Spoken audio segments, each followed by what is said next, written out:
Salut à tous, Mohamed Sissoko. Je voulais te dire ceci. Lorsque nous voulons créer de la richesse, nous devons comprendre que ce n'est pas quelque chose de facile.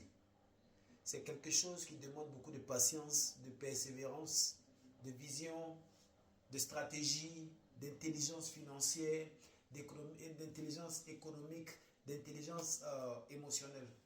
C'est la raison pour laquelle je fais cette vidéo, pour te rappeler encore que oui, tu veux gagner de l'argent, mais il faudrait que dans le processus que tu vas utiliser, quel que soit le processus que tu vas utiliser, il faut beaucoup utiliser ton intelligence émotionnelle et ton intelligence financière. Quand nous parlons d'intelligence émotionnelle et financière, c'est juste la connaissance financière, la connaissance de la gestion de tes émotions. Ok?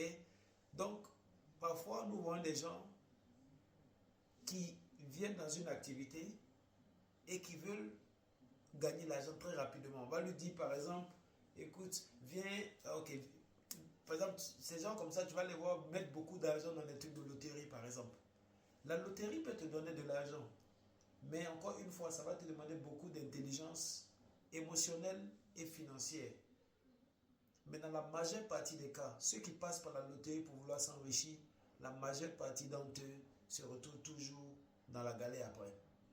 Il y a une petite poignée qui arrive à chose, mais ceux qui arrivent à s'en sortir dans cette ligne sont des gens qui ont une très bonne connaissance financière et émotionnelle de l'activité de loterie. Parfois, nous allons voir des gens, parce qu'ils veulent gagner l'argent rapidement, on va lui dire, écoute, il y a tel projet qui est là, par exemple, des trucs qui sont même des Ponzi. On te dit, par exemple, comme récemment, on a vu ça en Côte d'Ivoire, des gens qui sont allés se mettre dans une étude de taxi, Sotok, on te dit, tu paies un taxi, on te donne tant, Faites très attention. Ok?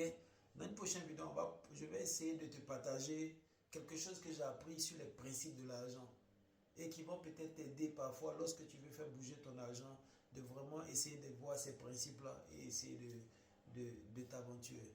Mais tout ce que tu dois comprendre, c'est que tout ce qui est solide prend du temps pour être construit. Mohamed Sissoko, on est ensemble.